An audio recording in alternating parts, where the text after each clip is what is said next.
Bhumiben Chauhan from Bharuch district of Gujarat is now a firm believer in miracles and divine intervention.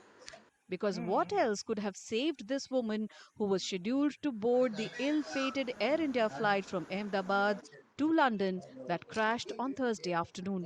Bhumi was stuck in the Ahmedabad city traffic, and a missed U turn and the ensuing 10-minute delay is what became the shield between her and death.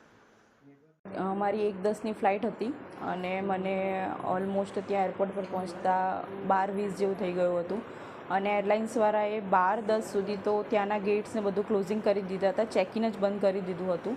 તો મારું check in થયું જ ના ને મારે ત્યાંથી જ પાછું ફરવું પડ્યું અને હું ફ્લાઇટ એટેન્ડ ના કરી શકી એના લીધે. એટ ધ ટાઈમ તો એવું જ થયું હતું કે થોડું વહેલાં નીકળ્યા હોત ને થોડું ઉતાવળ કરીને અમે આવી ગયા હોત તો મારી ફ્લાઇટ મિસ ના થતી. મેં એ ટાઈમે બી એરલાઇન્સવાળા સ્ટાફને રિક્વેસ્ટ કરી કે 10 જ મિનિટ લેટ થઈ છું તો મને જવા દે. હું હતી ત્યારે તો હું લાસ્ટ જ પેસેન્જર બચી હતી ત્યાં, બટ સમહાઉ ના જ જઈ શકી. Bhumi had been in India for vacation. She left the Ahmedabad airport at 1:30 p.m. on Thursday after it became clear the plane would have to take off without her. બસ અમને એમ કે checking થઈ ગયું તો હવે ભાઈ ફ્લાઇટ ઉડે એટલે અમે લોકો જઈએ રિટર્ન થઈએ, પણ એટલામાં એ બહાર આવી ગઈ અને એને કહ્યું કે મમ્મી એમ કે હવે મારું કેન્સલ થઈ ગયું છે, એમ કે ફ્લાઇટ એમ કે ચેકિંગ નહીં થાય મારું, એમ કે થોડું 5 મિનિટ લેટ થઈ ગયું, 5-10 મિનિટ એમ કે એટલે આપણે રિટર્ન થવું પડશે એમ કે. તો મેં કહ્યું બેટા જરા રિક્વેસ્ટ કર, તે રિક્વેસ્ટ કરી તો પણ એમણે ના પાડી કે હવે તમારી નહીં જવાય એમ કે.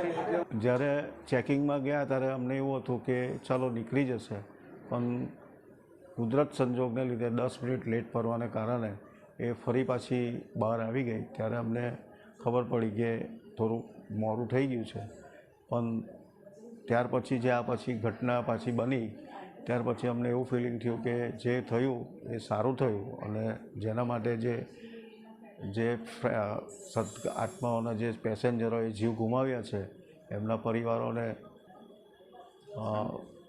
દુઃખ સહન કરવાની શક્તિ આપે એ જ ભગવાનને પ્રાર્થના. The Chauhan family, while heaving a big sigh of relief, is also devastated by India's worst air disaster, which claimed 265 lives.